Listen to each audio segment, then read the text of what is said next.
আজকের এই বিশাল সমাবেশ প্রমাণ করে এই কলাপাড়ার মানুষ ইসলামী আন্দোলনকে ভালোবাসে। আজকের এই সমাবেশ প্রমাণ করে এই কলাপাড়ার মাটি ও মানুষ পীর সাহেব চরমনাইকে ভালোবাসে। এই বিশাল সমাবেশ প্রমাণ করেন এই কলাপাড়ার মানুষ কলাপাড়ার মাটি ও মানুষের সন্তান মুফতি হাবিবুর রহমানকে ভালোবাসে। ইসলামী আন্দোলন বাংলাদেশ গোটা বাংলাদেশে এই আন্দোলনের পক্ষে পীর সাহেব চরমনাইয়ের পক্ষে যে গণজোয়ার সৃষ্টি হয়েছে, আজকের এই সমাবেশ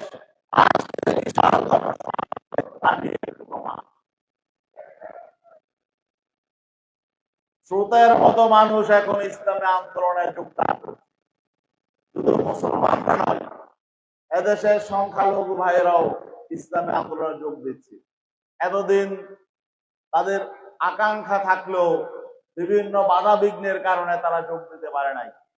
এখন কিন্তু শুধু মুসলমানরা নয়, আমাদের হিন্দু ভাইরা, খ্রিস্টান ভাইরা, বৌদ্ধরা পর্যন্ত ইসলামী আন্দোলনে যোগ দিচ্ছে। এটার কারণ কি? কারণ হলো ইসলামী আন্দোলন বাংলাদেশের গণমানুষের জন্য একমাত্র নিরাপদ রাজনৈতিক সংগঠন। ইসলামী আন্দোলন বাংলাদেশ সকলের জন্য নিরাপদ, সকল ধর্মের মানুষের জন্য নিরাপদ। পীর সাহেব চরমনাই হলেন একজন দরদি নেতা। আমরা অতীতে দেখেছি, বিগত 53 বছর দেখেছি, একটি দল ক্ষমতায় গেলে আরেক দলের লোকজন বাড়িতে থাকতে পারত না। এক দল ক্ষমতায় গেলে আরেক দলের বাড়ি ঘর জ্বালিয়ে দেওয়া হতো। সেই চরিত্র থেকে এখনো সেই বড় দলগুলো বেরিয়ে আসতে পারে নাই। একটু আগে আমাদের সভাপতি মুফতি হাবিবুর রহমান কি বললেন? লজ্জার কথা। আপনাদের এই আওয়ামী লীগের পতন থেকে শিক্ষা নেওয়া উচিত ছিল, এই ফ্যাসিবাদী সরকারের পতন থেকে আপনাদের শিক্ষা নেওয়া উচিত ছিল, কিন্তু দুঃখের বিষয় হলো আপনারা শিক্ষা গ্রহণ করেন না। আপনারা ভেবেছেন আওয়ামী লীগের পতন হয়েছে, এখন ক্ষমতা ঠেকাই কি? জনগণ আর আগের মতো বোকা না, এখন বিকল্প শক্তি আছে। বিগত 53 বছর যারা ঘুরে ফিরে বাংলাদেশ শাসন করেছে, তারা মানুষের আকাঙ্ক্ষা পূরণ করতে পারে নাই, তারা মানুষকে মুক্তি দিতে পারে নাই। তারা মানুষের সাথে বেঈমানি করেছে, গাদ্দারি করেছে, ওয়াদা খেলাফি করেছে, মানুষের অধিকার কেড়ে নিয়েছে, দেশের সম্পদ লুটপাট করেছে, দুর্নীতি করেছে, গুম খুন করেছে, অপহরণ করেছে, দখলবাজি করেছে। ঠিক ঠিক না ভাই? কেউ কম করেছে, কেউ বেশি করেছে, সবাই করেছে। অতএব বিগত দিনে যারা দেশ শাসন করেছে, তাদের নতুন করে জনগণের সামনে বলার কিছু নাই। তারা পরীক্ষিত, তারা কি করতে পারে, তাদের চরিত্র কি, তাদের রাজনীতি কি, এটা বাংলাদেশের মানুষ দেখেছে। এবং তাদের চরিত্র যে পরিবর্তন হয় নাই, তা আবারও প্রমাণিত হচ্ছে। অতএব এখন জনগণকে সিদ্ধান্ত নিতে হবে। আগে সেই পচা রাজনীতি, আগে সে গান্দা রাজনীতি, আগে সে প্রতিহিংসার রাজনীতি, ধ্বংসের রাজনীতি, সেই পথে আমরা ফিরে যাব, নাকি কল্যাণের রাজনীতি, নীতির রাজনীতি, আদর্শের রাজনীতি, মানবতার রাজনীতি আমরা গ্রহণ করি? যদি আমরা শান্তির রাজনীতি, মানবতার রাজনীতি, কল্যাণের রাজনীতি গ্রহণ করতে চাই, তাহলে একজন সৎ নেতা, নীতিবান নেতা, আদর্শবান নেতা, দরদি নেতার নেতৃত্ব ঐক্যবদ্ধ হতে হবে। যেই নেতার কাছে খারাপ মানুষ গেলেও ভালো হয়ে যায়। ঠিক ঠিক না? পীর সাহেব চরমনাই এমন একজন নেতা, তার কাছে যদি কেউ কোনো খারাপ মানুষও যায়, কোনো চোর গুন্ডা যায়, দুর্নীতিবাদ যায়, সেও ভালো হয়ে যায়। ঠিক ঠিক না? আর বাংলাদেশে এমন এমন দল, এমন এমন নেতা আছে, যেখানে ভালো মানুষ গেলে দুর্নীতিবাজ হয়ে যায়, সন্ত্রাসী হয়ে যায়। অতএব পীর সাহেব চরমনাই কাছেই দেশ নিরাপদ, দেশের জনগণ নিরাপদ। এজন্যই আজকে অন্য ধর্মের লোকেরাও পীর সাহেব চরমনাইয়ের নেতৃত্বে ইসলামী আন্দোলন বাংলাদেশে যোগ দিচ্ছে। কারণ তারা জানে এখানে তারা নিরাপত্তা পাবে, এখানে তারা সুবিচার পাবে, এখানে তারা কল্যাণ পাবে এবং এখানে তারা ভালোবাসা পাবে। বাংলাদেশে যারা সংখ্যালঘু সম্প্রদায় আছে তারা যখনই একটা ক্ষমতার পট পরিবর্তন হয় তখনই তাদের মধ্যে একটা আতঙ্ক দেখা দেয়, তারা একটা অস্থিরতায় ভোগে, একটা অনিশ্চয়তার মধ্যে তারা পড়ে যায়। কেন? কারণ তারা একটা অনিরাপদ বোধ করে। ঠিক না? এইবার এই 5 আগস্টের পরে গোটা বাংলাদেশে ইসলামী আন্দোলন বাংলাদেশ সংখ্যালঘু সম্প্রদায়ের পাশে ছিল, এখনো আছি, সামনেও আমরা থাকবো ইনশাআল্লাহ। অনেকের একটা আতঙ্ক, ইসলাম কায়েম হইলে মনে হয় সবকিছু উলট পালট হয়ে যাবে। এটা একটা অপপ্রচার। ইসলাম বিদ্বেষীরা, ইসলাম বিরোধী শক্তিরা এই অপপ্রচার চালায়। ইসলাম মানে ইনসাফ। ইসলাম প্রতিষ্ঠা হলে ইনসাফ কায়েম হবে, ন্যায় বিচার প্রতিষ্ঠিত হবে, সকলে অধিকার পাবে, কারো প্রতি কোনো জুলুম অন্যায় করা হবে না, দুর্নীতি করা হবে না, গুম খুন করা হবে না, কারোর প্রতি বেইনসাফি করা হবে না। এমন একটি সমাজ আমরা প্রতিষ্ঠা করতে চাই। যতক্ষণ পর্যন্ত সুবিচার প্রতিষ্ঠা না হবে, ন্যায় ভিত্তিক সমাজ প্রতিষ্ঠা না হবে, মানুষের মধ্যে ইনসাফ প্রতিষ্ঠা না হবে, ততক্ষণ পর্যন্ত আমাদের শান্তি ফিরে আসবে। এখন যারা নিজেরাই দুর্নীতিবাজ, এরা সুবিচার কিভাবে প্রতিষ্ঠা করবে? বাংলাদেশ অতীতে যারা শাসন করেছে তাদের টার্গেট কি ছিল, তাদের লক্ষ্য কি ছিল? লুটপাট করে সম্পদ বানানো। ঠিক না? তাদের মূল টার্গেট হলো কিভাবে লুটপাট করে সম্পদ বানানো যায়, এবং তারা শুধু সম্পদ বানিয়ে বাংলাদেশে বিভিন্ন রকম সম্পদ সঞ্চয় করে নাই, বরং দেশের বাইরেও তারা পাচার করছে। এরা দেশদ্রোহী, দেশের শত্রু। কিন্তু ইসলামী আন্দোলন বাংলাদেশ এর মধ্যে, ইসলামী বাংলাদেশের মধ্যে কি কোনো দখলবাজ আছে, কোনো চাঁদাবাজ আছে, কোনো সন্ত্রাসী আছে?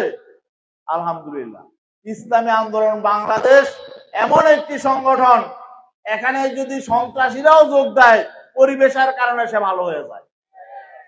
আর অন্যান্য রাজনৈতিক দলে একজন ভালো মানুষ গেলে পরিবেশের কারণে সেখানে চাঁদাবাজ হয়ে যায়, সন্ত্রাসী হয়ে যায়, লুটেরা হয়ে যায়।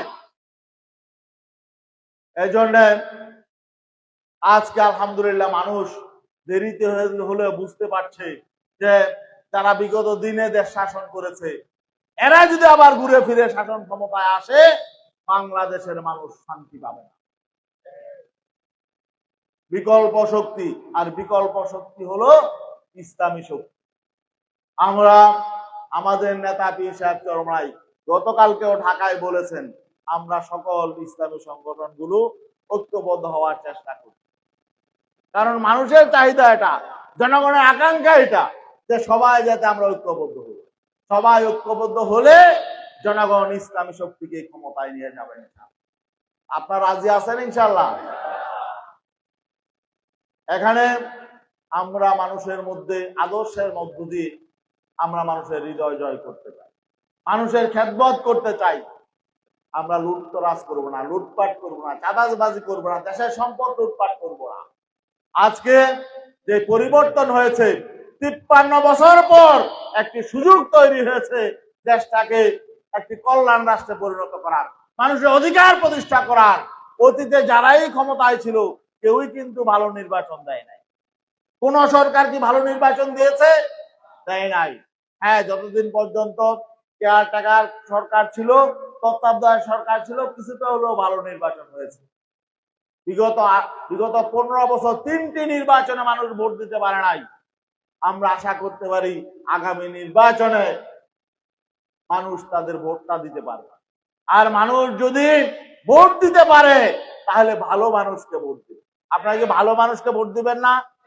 নাকি যারা লুটপাট করে, দুর্নীতি করে, চাঁদাবাজি করে, মানুষের সম্পদ হরণ করে, মানুষকে নির্যাতন করে, মানুষের ঘরবাড়ি জ্বালিয়ে দেয়, তাদেরকে ভোট দিবেন?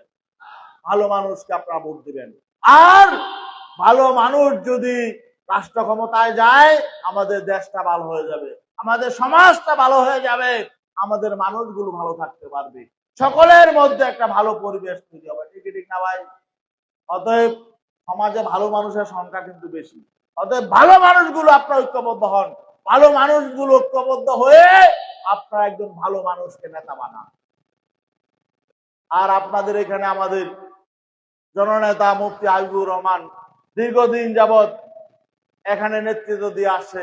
তিনি একজন আলেমে দ্বীন, একজন দরদি মানুষ, সমাজ দরদি, মানুষের কাছে উনি সবসময় থাকেন, আপনাদের পাশে থাকেন। উনি একজন দরদি নেতা, মানুষের সুখে দুঃখে পাশে থাকেন, অন্যায়ের বিরুদ্ধে প্রতিবাদ করেন। এবং আমি যতটুকু জানি তার কারণে এখনো পর্যন্ত কিছুটা হলো এই কলাপাড়া এবং এই অঞ্চলের মানুষ নিরাপদে আছে।